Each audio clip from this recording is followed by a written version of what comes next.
S, வீடு, schools, hotels, store room இங்கெல்லாம் partition wall கட்டணும்னாலும் இப்போ பில்டிங் போனஸோட first choice Renocon Rapid Wall Panels. அதிர்ச்சிக்குள்ளாயிருக்காங்க. தமிழ்நாடு மட்டுமல்ல, எல்லா மாநிலத்திலும் மிகப்பெரிய அதிர்ச்சி. என்ன காரணம்? வரலாறு காணாத கேஸ் சிலிண்டர் விலை உயர்வு 2000 ரூபாயை தாண்டியதே கிடையாது வரலாற்றுல. இந்திய வரலாற்றில் முதல் முறையாக பாஜக ஆட்சியில் கேஸ் சிலிண்டர் விலை 2000 ரூபாயை தாண்டி இருக்கிறது. இப்பொழுது ஒரு சிலிண்டருடைய விலை பாத்தீங்கன்னா 60 ரூபாய். டொமஸ்டிக் வீடுகளுக்கு பயன்படுத்தும் சிலிண்டர் 60 ரூபாய் உயர்த்தி இருக்கிறார்கள். ரெண்டாவது பாத்தீங்கன்னா 14 ரூபாய் 114 ரூபாய் 50 பைசா கமர்சியல் சிலிண்டருக்கு விலை உயர்த்தி இருக்காங்க. இதெல்லாம் தாங்குமா நாடு என்பதை நாட்டு மக்கள் வருத்தத்தோடு இருக்கிறார்கள். இதற்காக இந்த விலை உயர்வு. நாங்கள் ஆட்சிக்கு வந்தால், பாஜக ஆட்சிக்கு வந்தால் டாலர் விலை பாதியாக குறைப்போம், 40க்குள் கொண்டு வருவோம். தனிநபர் வருமானம் இரட்டிப்பாகும். 2 கோடி மக்களுக்கு வேலை வாய்ப்பு. ஒரு வாக்காளருக்கு 15 லட்சம் ரூபாய் என்று வாக்குறுதி கொடுத்து விட்டு வந்த பாஜக இன்று படுதோல்வியை சந்தித்துக் கொண்டிருக்கிறது.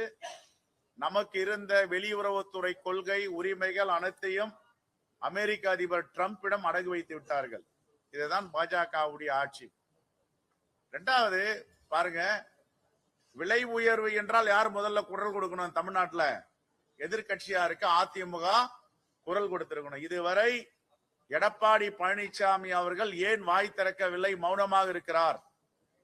தன்னுடைய கூட்டாளிகள் ஆட்சி ஒன்றிய ஆட்சியாக இருக்கிறது. இப்பொழுது தேர்தலை பாஜகவோடு சேர்ந்து சந்திக்க போகிறோம் என்றாலும் கூட கண்டிக்க வேண்டாம் எங்களை மாதிரி கோரிக்கை வைக்கலாம்ல. தமிழ்நாட்டு மக்கள் தாங்கிக் கொள்ள முடியாத வேதனைக்கு இருக்கிறார்கள். இந்த வேதனைக்கு உள்ளாகி இருப்பதை மோடி அவர்கள் சரி செய்ய வேண்டும். 60 ரூபாய் சிலிண்டர் விலை ஏற்றியதை குறைக்க வேண்டும். 114 ரூபாய் 50 பைசா டொமஸ்டிக் சிலிண்டர் விலையை குறைக்க வேண்டும் என்று சொல்லி இருக்கலாம். ஏன் இதுவரை வாய் திறக்காமல் மௌனமாக இருக்கிறார்? இதுதான் எங்களுடைய கேள்வி. இன்னைக்கு 2043 ரூபாய் 50 பைசா ஒரு சிலிண்டருடைய விலை. அதை விட மிகப்பெரிய துயரமான செய்தினா, all India LPG distribution federation ஒன்று இருக்கு. இவங்க ஒரு கடிதம் எழுதுறாங்க. என்ன எழுதுறாங்கன்னா, ஒரு சிலிண்டர் வச்சிருக்கிறவங்க 21 நாளுக்கு பிறகுதான் புக் பண்ணணுமா. 2 சிலிண்டர் வச்சிருக்கிறவங்க 30 நாளைக்கு பிறகுதான் புக் பண்ணணுமா. அப்படின்னா பண்டைய காலத்துக்கு கொண்டு போறாங்க. அடுப்பு ஊதிட்டு இருந்தவங்க, விறகு வச்சு சமைச்சவங்க நீங்க போங்க அப்படின்னு. இதை விட டொமஸ்டிக்ல என்னன்னா யாரும் புக் பண்ணக்கூடாது. நீங்க பாருங்க, இதுல பாத்தீங்கன்னா இது வந்து எல்பிஜி டிஸ்ட்ரிபியூஷன் அசோசியேஷன் அமிச்ச லெட்டர். எல்லாருக்கும் ஒரு காப்பி இப்ப கொடுக்குறோம். அதுக்கப்புறம் இந்த ஹோட்டல் அசோசியேஷன் அன்னபூர்ணா அவங்க அமைச்சிருக்காங்க. உணவு விடுதிகள்லாம் நடத்த முடியுமா? சிறு குறு நடுத்தர தொழில்கள் இதனால் எவ்வளவு பெரிய தாக்குதலுக்கு உள்ளாக போகிறது. என்னுடைய அன்பு வேண்டுகோள், எதிர்கட்சி தலைவராக இருக்கின்ற எடப்பாடி பழனிசாமி அவர்கள் ஒன்றிய அரசோடு கூட்டாளியாக இருக்கிறார், நட்போடு இருக்கிறார். மோடி அவரிடம் சொல்லி 60 ரூபாய் சிலிண்டர் விலையை குறைக்க வேண்டும். கமர்சியலா பயன்படுத்துற சிலிண்டர் 114 ரூபாய் 50 பைசா குறைக்க வேண்டும் என்று திரு எடப்பாடி பழனிசாமி அவர்களுக்கு தமிழ்நாட்டு மக்களின் சார்பாக வேண்டுகோள் வைக்கிறேன். அவருடைய கூட்டாளிகளிடம் ஒன்றிய அரசிடம் சொல்லி இந்த விலை ஏற்றத்தை குறைக்க வேண்டும். ஏன் இதுவரை வாய் திறக்காமல் மௌனமாக இருக்கிறார் எடப்பாடி பழனிசாமி அவர்கள்? என்ன காரணம்? நாங்க கூட கூட்டணியில் இருக்கிறோம், ஒன்றிய அரசு இருந்தது. அப்ப எங்க கிட்ட இருக்க தோழமை கட்சிகள்லாம் கோரிக்கை வைப்பாங்க, கண்டிப்பாங்க. ஏன் இதை செய்யல? யார் அவருக்கு வாய்ப்பூட்டு போட்டிருக்காங்க? ஆகையால் இது வன்மையாக கண்டிக்கத்தக்கது. எங்களுடைய மாநிலங்களவை உறுப்பினர் திரு கிறிஸ்டோபர் அவர்கள் நேற்று சான்றிதழ் பெற்றிருக்கிறார். அவர் வெற்றி பெற்றார் என்று அறிவித்திருக்கிறார்கள். ஒரு சாமானியரை, ஒரு சாதாரண குடும்பத்தை சார்ந்தவரை, தமிழ் சொல்ல வேண்டும் என்றால் காங்கிரஸ் பேரியக்கத்தின் சிப்பாய், சோல்ஜர் என்று சொல்லலாம். அப்படிப்பட்டவரை இன்று நாங்கள் தேர்ந்தெடுத்து மாநிலங்களுக்கு அனுப்பியிருக்கிறோம். அகில இந்திய காங்கிரஸ் கமிட்டி தலைவர் திரு மல்லிகார்ஜுன கார்கே அவர்களுக்கும், இந்த தேசத்தின் முகமாக குரலாக இருக்கின்ற எங்கள் எதிர்க்கட்சி தலைவர் ராகுல் காந்தி அவர்களுக்கும், அன்னை சோனியா காந்தி அவர்களுக்கும் தமிழ்நாடு காங்கிரஸ் கமிட்டியின் சார்பாக மனமார்ந்த நன்றியை தெரிவித்துக் கொள்கிறோம். அதே போன்று மனமுவந்து ஒரு மாநிலங்களவை தொகுதியை எங்களுக்கு ஒதுக்கி இருக்கின்ற மாண்பு முதலமைச்சர் அவர்களுக்கும் இந்த நேரத்தில் நாங்கள் நன்றி சொல்ல கடமைப்பட்டு இருக்கிறோம். Thank you.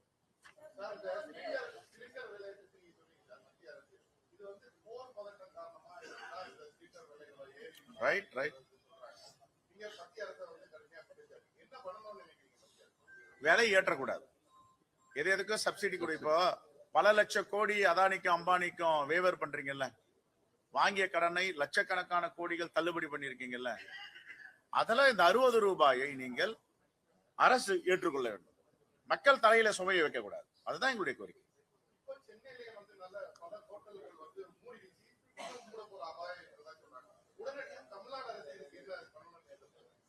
Petroleum ministry not under control of the Tamil Nadu government. தமிழ்நாடுகள் என்ன பண்ணோம்? ஐஓசிக்குள்ள பூந்து கொண்டு வர முடியுமா? இந்தியன் ஆயில் கார்பரேஷன்ல, இந்துஸ்தான் பெட்ரோலியத்துல, பாரத் பெட்ரோலியத்துல, செல்லுல, எஸ்ஓல இவங்க எப்படி போக முடியும்? நயாரால. இது செய்ய வேண்டியது ஒன்றிய அரசு, மோடி அரசு பண்ணணும். நம்ம எடப்பாடி பழனிசாமி அவர்கள் எதிர்கட்சி தலைவரா இருக்காரு, கோரிக்கை வைக்கணும், போராடி தமிழ்நாட்டு மக்களுக்கு நல்லது செய்யணும். ஏன் வாய் திறக்காம இருக்காரு? கூட்டாளியா இருக்காருல்ல, ஏன் வாய் திறக்காம இருக்காரு?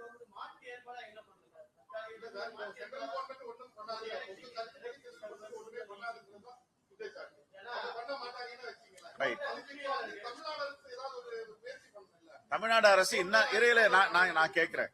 தமிழ்நாடு அரசுக்கு கண்டிப்பா இதுல சிந்தனை ஓட்டம் இருக்கு, ஏதாவது செய்யணும்னு முயற்சிக்கிறாங்க, அது வேற. யாருடைய கண்ட்ரோல்ல இருக்கு இது? ஒன்றிய ஆட்சி, ஒன்றிய அரசு, பெட்ரோலியம் ஒன்றிய அரசு, ராணுவம் ஒன்றிய அரசு, போஸ்டல் டிபார்ட்மெண்ட் ஒன்றிய அரசு. இதுல போய் தமிழ்நாடு என்ன செய்ய முடியும்? கோரிக்கை வைக்கலாம், கண்டிச்சிருக்கோம், எல்லாம் கண்டிக்கிறோம். நான் கேட்கறதெல்லாம் ஒரு எதிர்கட்சி தலைவரா இருக்கிற திரு எடப்பாடி பழனிசாமி அவர்கள் ஏன் வாய் திறக்காமல் மௌனமாக இருக்கிறார்? எதிர்க்க வேண்டாம், எதிர்த்தா அவருக்கு தெரியும் என்ன பிரச்சனை. ஒரு கோரிக்கை வைக்கலாமே, ஏன் கோரிக்கை வைக்க மாட்டேன்றாரு? மோடி அவர்களே, தமிழ்நாட்டு மக்கள், ஏழை எளிய மக்கள், கிராமப்புற மக்கள், முத்தமிழறிஞர் கலைஞர் அவர்களால் எல்லார் வீட்லயும் கேஸ் சிலிண்டர் இருக்கு, அடுப்பு இருக்கு. அவர் தான் முதல் கேஸ் அடுப்பு கொடுத்தாரு. இப்ப நீங்க அதை தடை பண்ணீங்கன்னா தேர்தலில் பின்னடைவு வரும், நமக்கு ரொம்ப மோசமான தோல்வி வரும். அதனால இந்த 60 ரூபாய் குறைங்கன்னு கோரிக்கை வைக்கலாமே, ஏன் வைக்கல? என்ன காரணம்?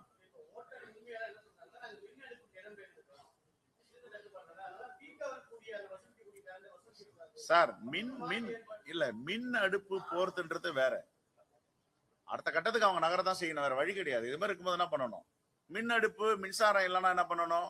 விறகுக்கு போகணும். எவ்வளவு பின்னுக்கு தள்ள முடியுமோ தமிழ்நாட்டு மக்கள் அவ்வளவு பின்னுக்கு தள்ளிட்டு இருக்கு ஒன்றிய அரசு, அதுக்கு துணை போகுது அதிமுக. நாங்க கேட்பது எல்லாம் தேர்தல் நேரத்தில் கூட ஏத்துவீங்க. பட்ஜெட்ல நிதியில அறிக்கையிலே தமிழ்நாட்டை மறந்துட்டீங்க. தமிழ்நாட்டுக்கு எவ்வளவு நிதி ஒதுக்கினாலும் பாஜகவுக்கு தமிழ்நாட்டில் இடம் இல்லைன்னு நிதி ஒதுக்கல. ரைட், இது எதுக்கு இந்த 60 ரூபாய் சுமையை வைக்கணும்? 114 ரூபாய் 50 பைசா சுமையை வைக்கணும்? ஒரு 2 இட்லி போய் சாப்பிட முடியாத சாமானியர்கள். அதனால இது வன்மையா கண்டிக்கத்தக்கது. காங்கிரஸ் பேரியக்கத்தின் சார்பாக மகிழா காங்கிரஸ் அங்கங்க ஆர்ப்பாட்டம் பண்ணிட்டு இருக்காங்க. இந்த விலையேற்றத்தை திரும்ப பெற வேண்டும்.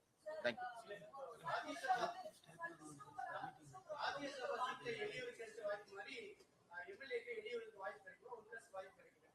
இதே மாதிரி அவங்க தான் வருவாங்க, எம்எல்ஏவா சாமானியர்கள் தான் வருவாங்க.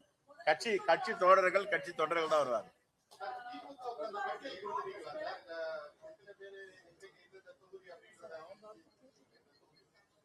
கூட்டணி இன்னும் எல்லோரும் பேசி முடித்த பிறகு எந்தெந்த தொகுதி வேணும்னு எங்களுடைய விருப்ப தொகுதியை நாங்க தெரிவிப்போம்.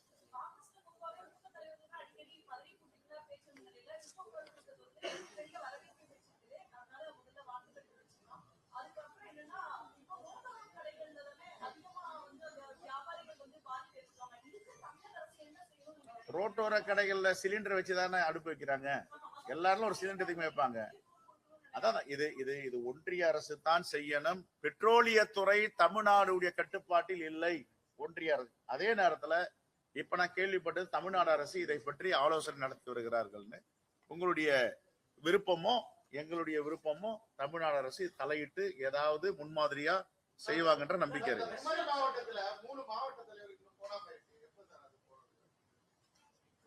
கன்னியாகுமரி வெரி ஷார்ட்லி போட்டுருவோம்.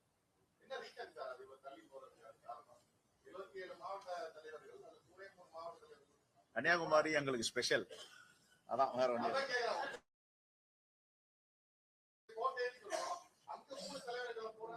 இல்ல.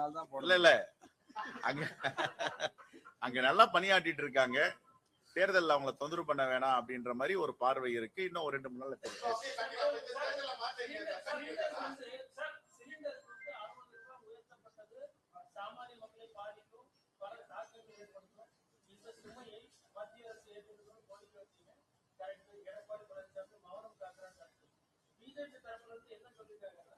தமிழ்நாடு அரசு சிலிண்டருக்கு 100 ரூபாய் குறைக்கணும்னு வாக்குறுதி சொன்னாங்க.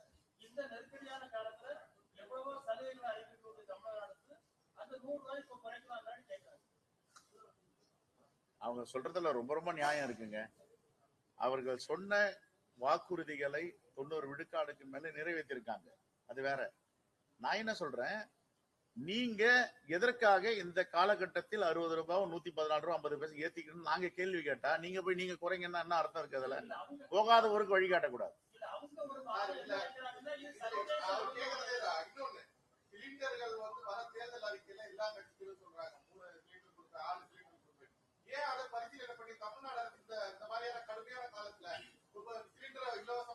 இல்ல, இப்ப அனைத்து அமைப்புகளையும் கூட்டி தலைமைச் செயலாளர் தலைமை கூட்டம் நடந்துட்டு இருக்கு. இந்த கூட்டத்தை முடிவுக்கு அப்புறம் சொல்லுவோம். கண்டிப்பா இதுல தலையிட்டு மாண்பு முதலமைச்சர் எல்லா துறைகளிலையும் எப்படி வந்து ஒரு லேண்ட்மார்க் கிரியேட் பண்றாரோ இதுலயும் பண்ணுவார். பொறுத்திருந்து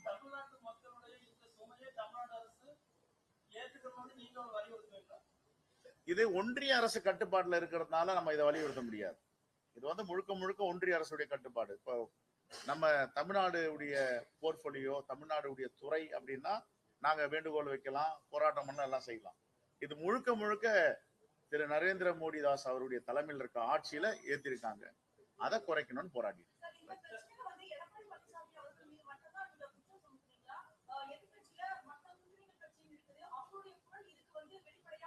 இல்ல, பிரதான எதிர்கட்சி இந்த தேசத்துடைய தமிழ்நாட்டை பொறுத்த வரைக்கும் யார் எதிர்கட்சி தலைவர்? திரு எடப்பாடி பழனிசாமி. இப்ப திரு டிடிவி தினகரன் இருக்காரு, திரு அன்புமணி இருக்காருன்னா அவங்களுக்கு பெரிய ரெப்ரசன்டேஷன் கிடையாது மாநில அளவிலேயோ ஒன்றிய அளவிலேயோ. அதனால இவர் எதிர்கட்சி தலைவராக இருக்க எல்லாத்துக்கும் குரல் கொடுக்கிறாருல்ல. இதுக்கு ஏன் குரல் கொடுக்க மாட்டேன்றார்? மௌனமா இருக்காரு. மோடிஜி கோச்சிக்குவாருன்னா குரல் கொடுக்கனால தமிழ்நாட்டு மக்களுக்காக ஏன் குரல் கொடுக்காம அமைதியா இருக்காரு?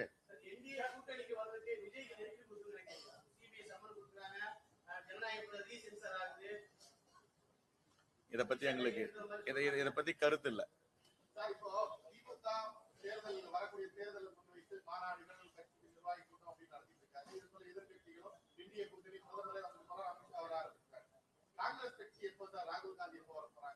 வெரி வெரி வெரி ஷார்ட்லி தலைவர் ராகுல் காந்தி தமிழ்நாட்டுக்கு பிரச்சாரத்துக்கு வருகிறார். தலைவர் மல்லிகார்ஜுன கார்கே வருகிறார். எங்களுடைய அன்பு சகோதரி பிரியங்கா காந்தி வதேரா அவர்கள் வருகிறார். இன்னும் சொல்ல போனால் அன்னை சோனியா காந்தி அவர்களுக்கும் அழைப்பு கொடுத்திருக்கிறோம். அவரும் வருவார். எல்லா முயற்சியும் நாங்க எடுத்துட்டு இருக்கோம். எப்போ வேணாலும் இருக்கலாம்.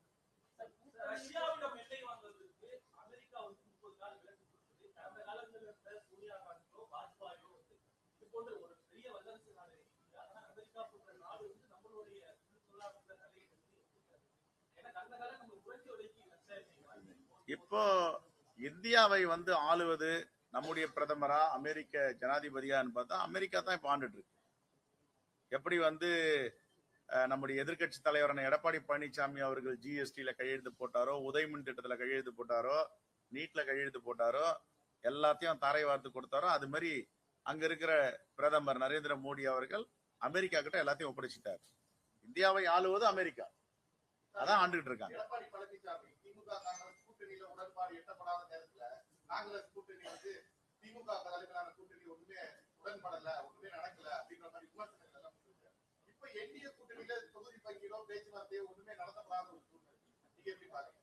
நீங்களே எல்லாம் பதிலே சொல்லிட்டீங்க. கேள்வியிலே அடங்கி போச்சு. கடை திறந்து வச்சிருக்காங்க, யாரும் போக மாட்டாங்க. நான் ஏற்கனவே சொன்னேன், அந்த என்டிஏ கூட்டணி என்பது முழுகும் கூட்டணி. அதுல யார் ஏறாங்களோ முழுக போறாங்க. அதனால யாரும் அங்க போக மாட்டாங்க. இங்க பாருங்க, எல்லோரும் வந்து தமிழ்நாட்டை காப்பாற்றணும், தமிழ்நாட்டை தலைநிமிர வைக்கணும், தமிழ்நாடு மண்ணை பாதுகாக்கணும், எல்லோரும் வரிசையா எங்க கூட்டணி பின்னாடி வராங்க. ரெண்டுத்துக்கும் உள்ள வித்தியாசம் அதுதான். தமிழ்நாடு மக்கள் ஏற்கனவே தீர்மானிச்சுட்டாங்க, 210 தொகுதிகளுக்கு மேல எங்களுடைய இந்தியா கூட்டணி திராவிட முன்னேற்ற கழகத்தின் தலைமையில் வெற்றி பெறும்.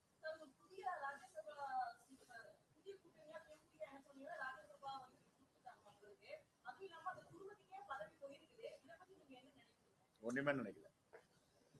Right, thank you.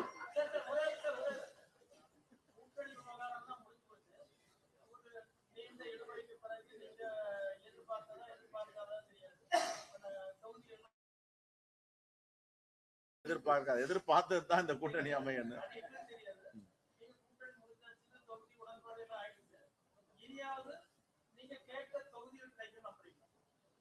நான் பல முறை சொல்லியிருக்கேங்க, நம்ம மாண்புமிகு முதலமைச்சருடைய தேர்தல் அனுபவம் எனக்கு கிடைச்சது என்னன்னா, கம்யூனிஸ்டுக்கு வந்து கோயம்புத்தூர் தொகுதியை ஒதுக்குனாங்க. அங்க வந்து பிஜேபியுடைய தலைவர் அண்ணாமலை போட்டி போறேன்னு சொன்ன உடனே நாங்க திண்டுக்கல் கேட்டோம்.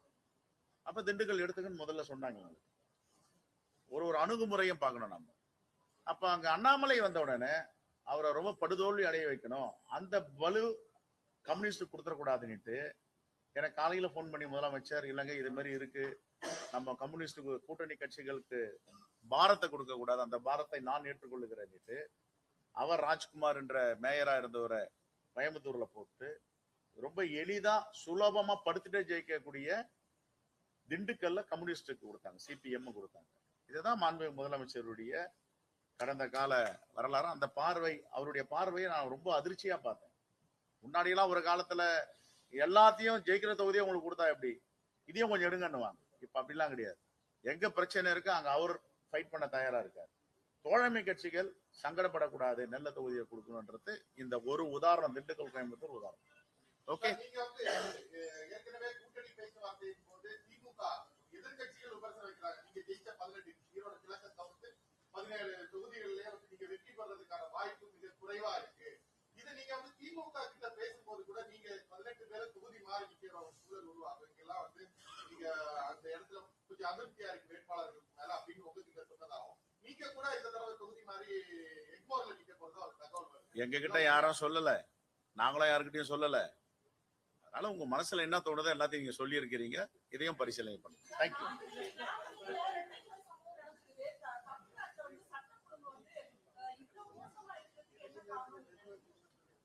ஏற்கனவே இதை வன்மையாக கண்டிச்சிருக்கோம்.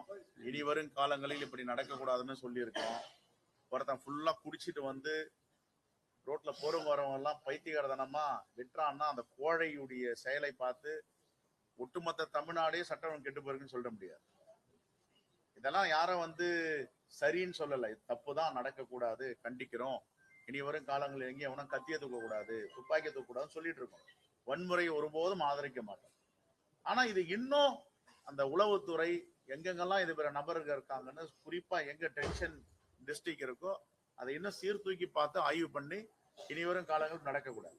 இனிமே ஒருத்தனும் கத்தி தூக்க கூடாதுன்ற அளவுக்கு கடுமையான நடவடிக்கை.